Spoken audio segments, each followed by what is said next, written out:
1995 act को इन्होंने सर्वसम्मति से उसको स्वीकार किया। आज वही लोग कहते हैं कि वो ठीक नहीं है, हम नया कानून बना रहे हैं, वो गरीबों के लिए, माइनॉरिटीज के लिए। तो उसके बाद में उनके जो भी लीडर्स है, मैं नाम पढ़ सकता हूं, लेकिन जरूरत नहीं, क्योंकि इसके पहले हमारे नासिर साहब ने बताया पार्लियामेंट में कौन सपोर्ट करे, राज्यसभा में कौन सपोर्ट करे, इनके लोग प्रेजेंट थे। आपने स्वीकार किया, रिकॉर्ड में है, फिर भी आप फिर उसको ये कहना चाहते हैं कि हमने नया लाया। नया कुछ नहीं है इसमें, एक्सेप्ट जो आपने लोगों को तबाह करने के लिए जो क्लॉजेस डाल दिए हैं वो आपने किया है। अब देखिए, सर्वे commissioner and additional commissioner appointed to conduct the preliminary survey of work properties. आपने क्या कहा उसको? Replace the survey commissioner with the government officer above the rank of collector. यानी कलेक्टर के हाथ में दिए। तो इलेक्टेड डेमोक्रेसी में तो इलेक्टेड मेंबर्स ठीक है ना सर? तो इलेक्टेड मेंबर्स को निकाल के वो ऑल मुस्लिम्स इलेक्टेड मेंबर रहते, अब ऑल नॉमिनेटेड, यानी सत्ता अपने हाथ में लेने के लिए ये बात आप कर रहे हैं, ये बात कर रहे हैं। तो इसीलिए ये इनका इंटेंशन ठीक नहीं है, इरादा ठीक नहीं है।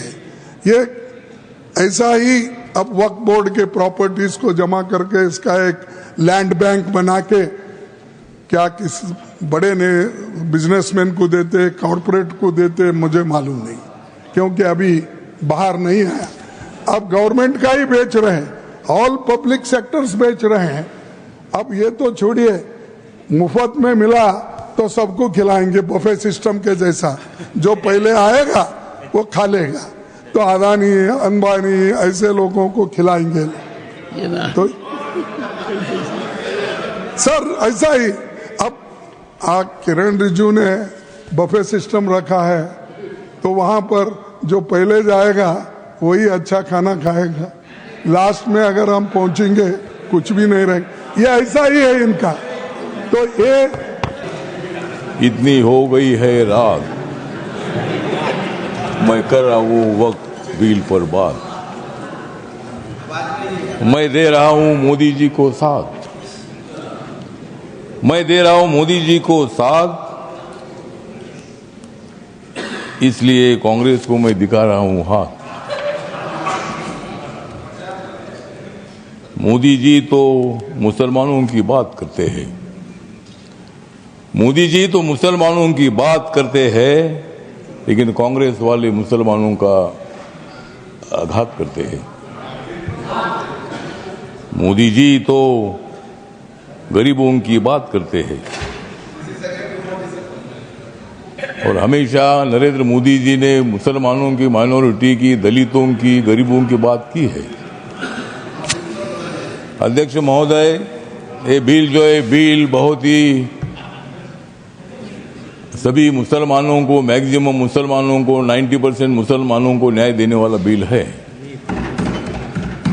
ये जो बिल है, ये बिल असंवैधानिक नहीं है।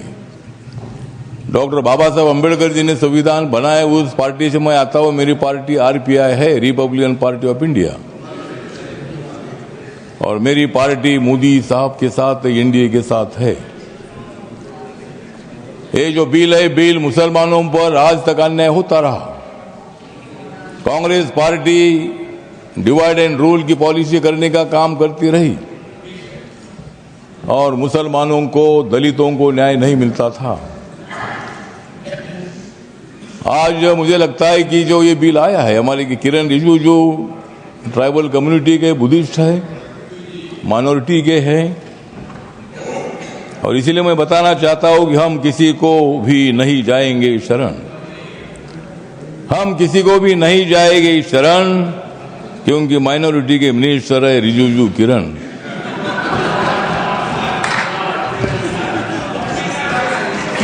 वक्त बिल का हम करते हैं स्मरण, वक्त बिल का हम करते हैं स्मरण, लेकिन अपोजिशन को हम करा देंगे हरण।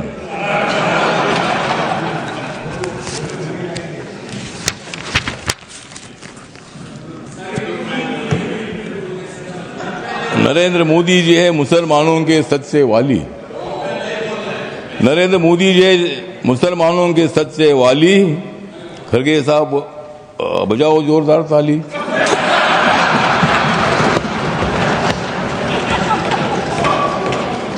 मत दे दो रोज मोदी साहब को गाली, मत दे दो रोज मोदी साहब को गाली, नहीं तो कुर्सी करो खाली।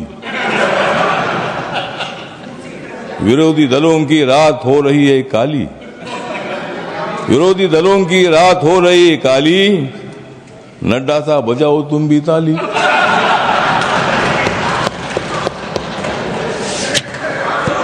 तो ये जो बिल है, ये बिल बहुत ही परिवर्तनवादी बिल है। ये बिल हिंदू, मुसलमान, सिख, ईसाई, बुद्धिस्ट लोगों को जोड़ने वाला ये बिल है।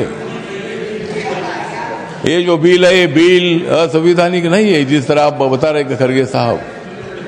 संविधान बाबा साहब ने लिखा है, आप भी बाबा साहब के अनुयायी है, मैं भी अनुयायी हूं। और आप जिस कांग्रेस पार्टी में खड़गे साहब, जब कर्नाटक में आपको मुख्यमंत्री बनाने का मौका आया था, तब उन्होंने नहीं बनाया आपको, और मुझे भी मंत्री बनाने का मौका आया था, आपने मंत्री नहीं बनाया, मैं इसलिए इधर आया। मैं